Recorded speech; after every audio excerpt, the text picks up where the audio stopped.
अस्सलामुअलैकुम वरहमतुल्लाहि वबरकातुहू। मैं जैद पटेल, आप देख रहे हैं straight forward. Wasim Rizvi UP Waqf board के एक्स चेयरमैन ने एक पीआईएल दाखिल किया सुप्रीम कोर्ट में, यह डिमांड करते हुए कि कुरान की 26 आयतें कुरान से निकाल दी जाए क्योंकि ये आयतें आतंकवाद सिखाती है। मैं आप सब भाइयों और बहनों के सामने 12 प्रूफ्स रखना चाहता हूं। कोई भी इंसान चाहे किसी भी धर्म का क्यों ना हो, वो अगर एक ओपन माइंड से अगर सोचे तो उसे दिखाई देगा कि ये पूरा के पूरा टॉपिक कितना जुल्म, कितने नाइंसाफी और कितनी बड़ी बेवकूफी की बात है।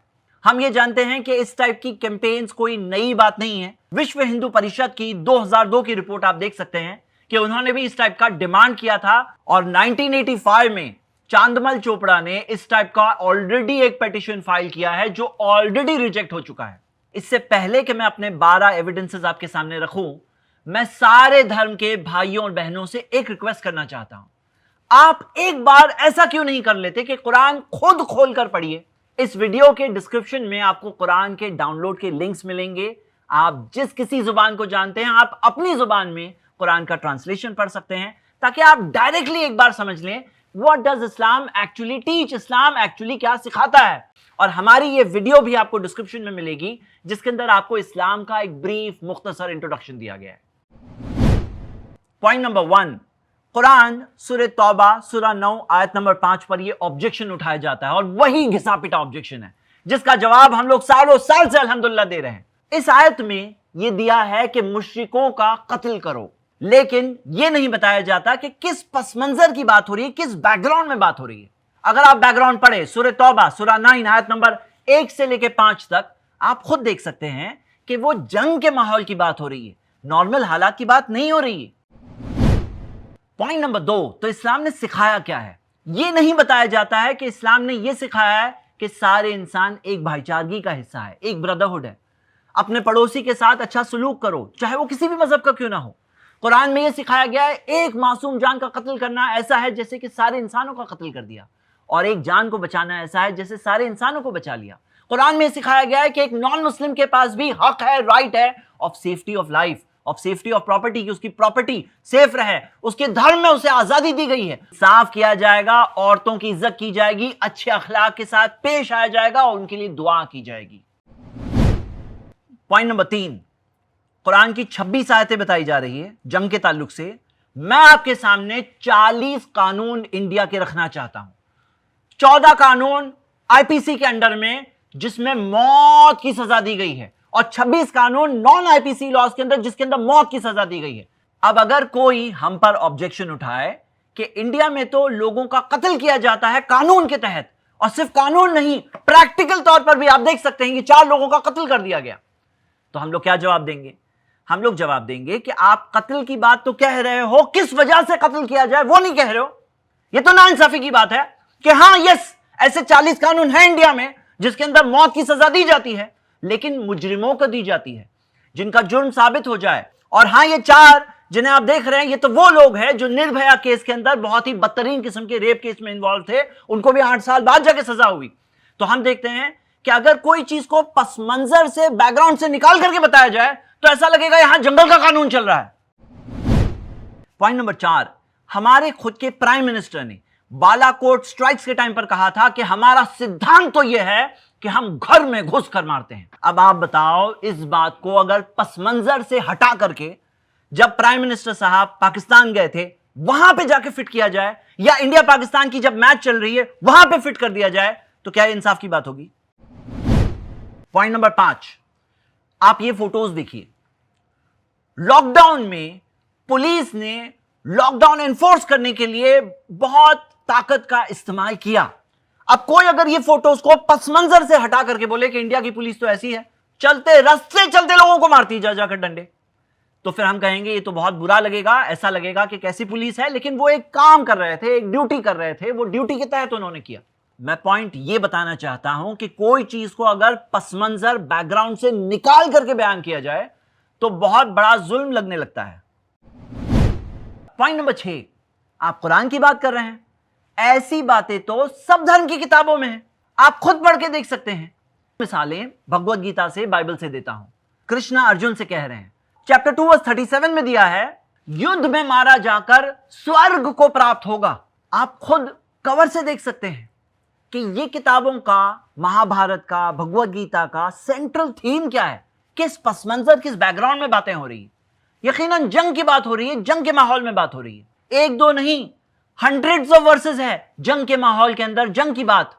इसी वजह से नवंबर 2011 की बात है, रशिया के अंदर भगवत गीता को बैन करने का पिटीशन फाइल किया गया था, जो वहां पर बेटर सेंस प्रिवेल्ड और वहां के जज ने जाकर के फाइनली रिजेक्ट किया। इसी तरह की चीज इंडिया में भी हुई है और हम फिर एक बार उम्मीद करते हैं इसी तरह की चीज इंडिया में भी होगी। क्रिश्चियन बाइबल में पढ़िए, जेरेमाया चैप्टर 48 वर्स 10, श्रापित है वो जो अपनी तलवार को लहू बहाने से रोक रखता है। ड्यूट्रॉनमी चैप्टर 20 वर्स 16, उनमें से किसी प्राणी को जीवित मत छोड़ना। एक दो नहीं, ऐसे कई सारे वर्सेस है क्रिश्चियन बाइबल में, और ये वर्सेस ने क्रूसेडर्स को इंस्पायर भी किया था कि उन्होंने इस तरह से जाकर जो खून खराबा और कत्लेआम किया, जिसकी वजह से हम देखते हैं 2004 में जाकर पोप जॉन पॉल II ने माफी तक मांगी थी।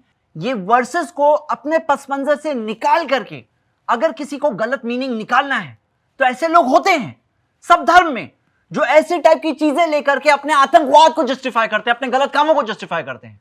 लेकिन वो धर्म एक्चुअली क्या सिखाता है, हमें वो देखना चाहिए।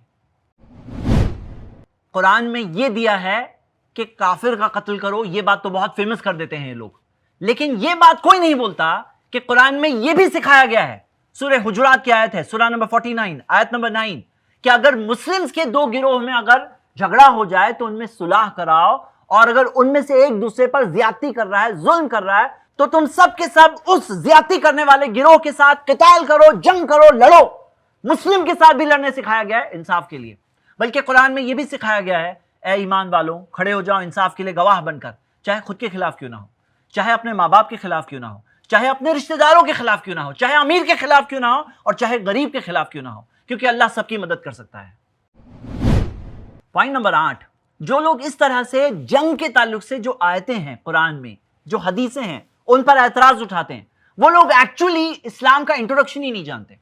इस्लाम हमें सिर्फ नमाज पढ़ना नहीं सिखाता, हमें इबादत का सही तरीका तो सिखाता है, लेकिन साथ साथ में हमें एटिकेट सिखाता है, आदाब सिखाता है, अखलाक सिखाता है, हमें डाइटरी लॉज, खाने पीने के आदाब सिखाता है, टॉयलेट में कैसे जाना है, साफ सफाई कैसे रखना है, जिंदगी कैसे जीनी है, मैरिड लाइफ कैसे चलनी है, इनहेरिटेंस कैसे बंटनी है, बिजनेस कैसे करना है, पर्सनल लॉस कैसे चलेंगे, क्रिमिनल लॉस कैसे होंगे, और वॉर भी कैसे करना है, वो भी गाइड किया गया है।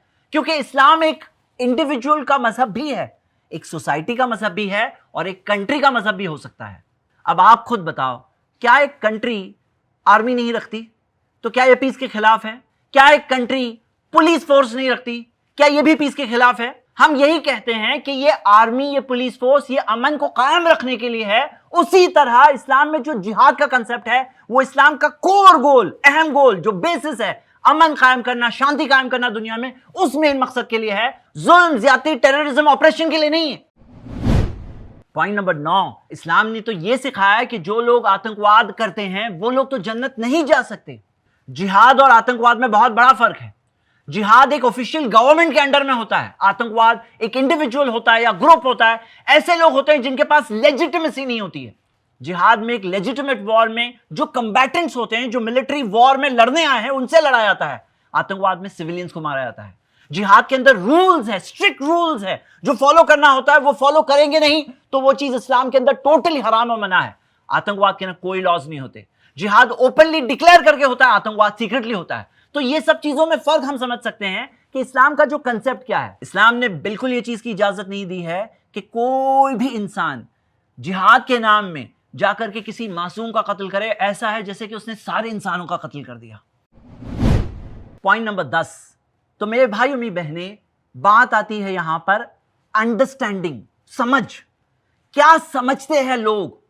इंडिया के अंदर उलमा इकराम ने, मुस्लिम उलमा ने कई सारे फतवे दिए हैं, आप देख सकते हैं। कॉन्फ्रेंसेस में 70,000 उलमा फतवा दे रहे हैं, 1,000 उलमा फतवा दे रहे हैं। सबने मिलकर फतवा दिया है कि इस्लाम के अंदर आतंकवाद की कोई इजाजत नहीं है। सिर्फ इंडिया ही नहीं, बल्कि आप इंटरनेशनल तौर पर देख सकते हैं कि सारे दुनिया के मुसलमान आतंकवाद को अपोज करने में यूनानिमस है, सबके सब एक साथ में। किसी ने ये आयतों से आतंकवाद नहीं समझा है। पॉइंट नंबर 11, जो ये कहा जा रहा है कि कुरान की 26 आयतें हैं जो अबू बकर रदियल्लाहु अन्हु, उमर, और उस्मान रदियल्लाहु अन्हुम अजमईन, ये सब ने कुरान के अंदर दाखिल किया। वो लोग यही नहीं जानते हैं कि कुरान की अपनी एक इनइमिटेबल स्टाइल है, एक ऐसी स्टाइल है जो कोई इंसान कॉपी नहीं कर सकता है। कुरान के अंदर ये चैलेंज है, फातु बिसूरत मिन मिस्ली, एक सूरा ले आओ इसके जैसी। और इस चैलेंज को तारीख गवाह है, पूरी इंसानी हिस्ट्री में 1400 साल गुजर गए, कोई एक ऐसी सूरा, एक ऐसा चैप्टर नहीं लाया गया है जो कुरान के चैप्टर्स को मीट करे। देखिए, कुरान अरबिक में है, जाहिर सी बात है, ये बात समझने के लिए जो अरबिक जानते हैं वही समझ सकते हैं। और अरबिक जानने वाले मुस्लिम्स और नॉन मुस्लिम दोनों मौजूद हैं दुनिया में। आप खुद देख सकते हैं कि अरबिक लैंग्वेज का एक लेवल होता है जिसे बलागा कहते हैं। वो बलागा जो लोग जानते हैं वो लोग कुरान पढ़कर समझ सकते हैं कि ये डिवाइन रेवलेशन है, ये कोई इंसान का कलाम नहीं हो सकता, और इंसानी एफर्ट दिख जाता है कि इंसानी एफर्ट है। आप खुद बताओ, वो 26 आयतें कैसे मिक्स होकर रह गई? कैसे मुमकिन है ये, कि कैसे मुमकिन है कि कुरान के अंदर आ जाए और 1400 साल में ये बात किसी को नहीं समझ में आए, बस आज जाकर किसी को समझ में आ रही है? ये कैसे हो सकता है? पॉइंट नंबर 12, कुरान एक प्रोटेक्टेड किताब है, एक महफूज किताब है। इसकी पुरानी मैन्युस्क्रिप्ट्स मौजूद है जो अनचेंज्ड एक शख्स देख सकता है कि कुरान वैसा के वैसा है। हर जमाने और दौर के अंदर कई सारे लोगों को कुरान बाय हार्ट रहा है 1400 साल से। अगर आप आज देखें, मिलियंस ऑफ लोग मिलेंगे जिन्हें कुरान पूरा के पूरा बाय हार्ट है। हर मुस्लिम मस्जिद के अंदर आपको एक इमाम मिलेगा, कई लोग मिलेंगे जिन्हें पूरा कुरान याद होता है। अगर कुरान के इंटरनेशनल तौर पर सबके सब नुस्खे भी बैन कर दिए जाए, ये किताब इंसानी सीनों में है। ये किताब को कोई चेंज नहीं कर सकता, इसके अंदर कोई ऐड भी नहीं कर सकता, इसमें से कोई निकाल भी नहीं सकता। आखिर में मैं मुस्लिम ब्रदर्स से अपील करता हूं कि ऐसे चीप पब्लिसिटी स्टंट को हमें अहमियत नहीं देना चाहिए, बल्कि हमें ऐसे वक्त पर हमारे कंट्री के लोग ही नहीं, दुनिया के लोगों को कुरान का इंट्रोडक्शन देना चाहिए, ताकि वो खुद कुरान पढ़ें, कुरान को जानें। ये हम पर जिम्मेदारी है कि हमें इस बुराई का अच्छाई से जवाब देना है। शुक्रिया। अस्सलाम वालेकुम। ऐसे ही और वीडियोस बनाने में हमारी मदद करें